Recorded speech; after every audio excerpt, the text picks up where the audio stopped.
رفعنا لك ذكرك صدق الله مولانا العظيم. قال الله تبارك وتعالى في شأن حبيبه مخبرا وآمرا إن الله وملائكته يصلون على النبي يا أيها الذين آمنوا صلوا عليه وسلموا تسليما. کوئی زبان خاموش نہ رہے. صلاۃ و سلام علیک سیدی یا رسول اللہ وعلی آلک و اصحابک سیدی یا رحمت للعالمین. تمام حمد و ثنا تعریف و توصیف اللہ جل مجدہ الکریم کی ذات بابرکات کے لیے جو خالق کائنات بھی ہے اور مالک شش جہات بھی.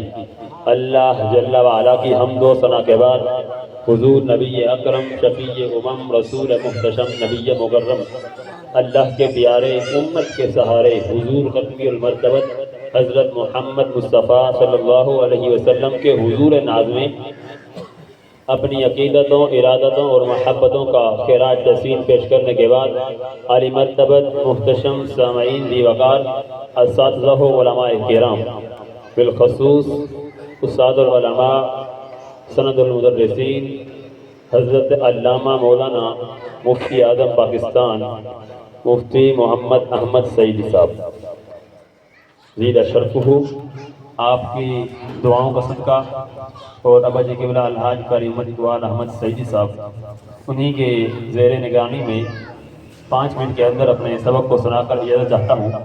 دعا ہے کہ خالق لم یزل مجھے حق بیان کرنے کی توفیق عطا فرمائے اور ہم سب کو عمل کرنے کی توفیق عطا فرمائے. سامعین محترم، اس خوبصورت مجلس کو حضور علیہ السلام کے حضور ناز میں نذرانہ عقیدت پیش کرنے کے لیے محفل میلاد کے خوبصورت عنوان سے منعون کیا گیا. آپ لوگ جس شوق کے ساتھ، جس ولولہ کے ساتھ، جس محبت کے ساتھ حضور کے میلاد پر تشریف لائے، اس کا بہتر صلہ اللہ آپ کو نصیب فرمائے. سامعین محترم، میں آپ کو ایک ایسی مجلس میں لیے چلتا ہوں جس کو منعقد ہونے کے لیے مسجد نبوی کا صحن میسر آیا. آج تو ہم جھولی پھیلا کر عرض کرتے ہیں، سنا ہے آپ ہر عاشق کے گھر تشریف لاتے ہیں، ہمارے گھر میں بھی ہو جائے چراغاں یا رسول اللہ. لیکن یہ وہ مجلس تھی، اس میں ایسا چراغاں ہوا کہ دنیا نے دیکھا. مجلس صحابہ بابا تھی اور حضور حجرہ انور موجود تھے اور صحابہ گفتگو اس عنوان سے کر رہے تھے کہ ہمیں حضور کی صورت میں انعام خداوندی ملا. سنن نسائی کا لفظ پڑھ رہا ہوں، صحیح مسلم میں بھی یہ روایت موجود ہے. حضور نے فرمایا ما اجلاسکم، یہ جلسہ کیسا ہے؟ صحابہ نے عرض کیا جلسنا نذکر اللہ ونحمدہ علی ما ہدانا لدینہ من علینا بکا. حضور ہم اس لیے بیٹھے ہیں، جلسنا ہاں جلسہ اس لیے ہو رہا ہے نذکر اللہ کہ ہم اللہ کا ذکر کر رہے ہیں، ونحمدہ اور اس کی حمد بیان کر رہے ہیں، علی ما ہدانا لدینہ اس بات پر کہ اس نے ہمیں ہدایت دین دی، امن علینا اور ہمارے اوپر احسان کیا، بکا آپ کو عطا کر گئی. ہمارا حضور آپ مل گئے اس نعمت پر اور آپ کی وجہ سے دین ملا. اس نعمت پر ہم رب کا شکرانہ ادا کرنے کے لیے بیٹھے ہیں.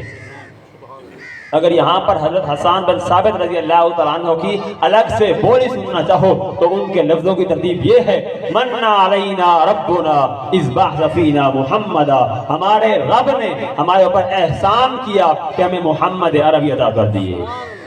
شاید اسی کا ترجمہ بھی کسی نے کیا ہے کہ فضل رب العلا، اور کیا چاہیے، مل گئے مصطفیٰ، اور کیا چاہیے.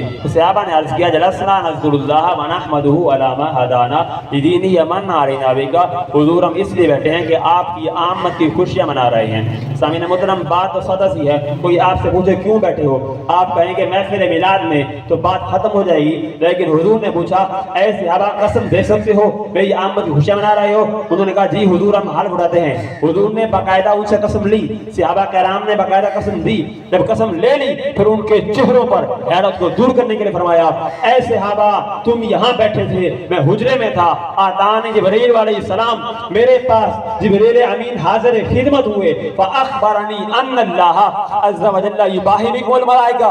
ہمارا محبوب ذرا باہر نکل کر کے دیکھو تمہارے صحابہ کے اس عمل پر اللہ فرشتوں میں ناز فرما رہا ہے. مولا اعلیٰ میں فرشتوں میں کہ میں نے نعمت دی تھی، کیسے قدردان نکلے، اب تک حضور کی آمد کی خوشیاں منا رہے ہیں. سامعین محترم، آج کی اس مجلس سے کوئی بعید نہیں، اللہ فرشتوں سے فرمائے دیکھو صدیاں بیت گئی ہیں لیکن آج بھی میری امت حضور کا میلاد منا رہی ہے۔ اس لیے حضور سید عالم صلی اللہ علیہ وسلم قاسم جنت کوثر ہیں، وہ کائنات کے رہنما اور رہبر، مالی کے بحر و بحر ہیں، خاک سے افلاک تک کے نبی ہیں، ذرے سے ستارے تک کے نبی ہیں، لوح سے قلم تک کے نبی ہیں، فلک کے نبی ہیں، سمک و سما کے نبی ہیں، افلاک کے نبی ہیں، انسان کے نبی ہیں، مکین و مکان کے نبی ہیں، وہ ہوش و طیور کے نبی ہیں، وہ نار و نور کے نبی ہیں، وہ فرشتوں کے نبی ہیں، وہ عرشیوں کے نبی ہیں، وہ فرشیوں کے نبی ہیں، وہ کائنات کے نبی ہیں، وہ حیوانات کے نبی ہیں، وہ جنات کے نبی ہیں، وہ دریاؤں کے نبی ہیں، وہ سمندروں کے نبی ہیں، وہ چشموں کے نبی ہیں، وہ کنویں کے نبی ہیں، وہ قطرے کے نبی ہیں، وہ ذرے کے نبی ہیں، وہ افلاک کے نبی ہیں، وہ نبیوں کے نبی ہیں، وہ رسولوں کے نبی ہیں، اور دو جہاں کا مالک کہتا ہے کیا کہتے ہو وہ تو میرا نبی ہے۔ توجہ ایک ہی جگہ ہے، آخری الفاظ ہے، غور کرنا ہے، توجہ ایک ہی جگہ ہے، خالق مخلوق کی توجہ بھی ایک ہی جگہ۔ جب نماز کا وقت آیا، عبادت کا وقت آیا، فرمایا تم عبادت کرو، میں قبول کروں گا تو پھینک دوں گا۔ جب نبی پاک کی محبت کا مقام آیا، فرمایا وَرَفَعْنَا لَكَ ذِكْرَكَ، تم بھی ذکر کرو میں بھی ذکر کروں گا۔ اس لیے اعلیٰ حضرت نے کیا خوب کہا کہ با خدا خدا کا یہی ہے در، نہیں اور کوئی مفر مکر، جو وہاں سے ہو وہ یہیں آ کر ہو۔ ہمارا جو یہاں نہیں وہ وہاں نہیں، وہی لا مکان کے مکی ہوئے، سر عرش تخت نشی ہوئے۔ یہ نبی ہے جس کے ہیں وہ مقام، وہ خدا ہے جس کا مکان نہیں۔ اسما ہوگا سحر کے نور سے آئینہ پوش، اور ظلمت رات کی سیما رفع ہو جائے گی۔ اس قدر ہوگی ترنم آفری باد بہار، نکھت خوابدہ غنچہ کی نوا ہو جائے گی۔ پھر دلوں کو یاد آئے گا پیغام سجود، پھر جبیں خاک حرم سے اشنا ہو جائے گی۔ وما علیہ الا البلاغ۔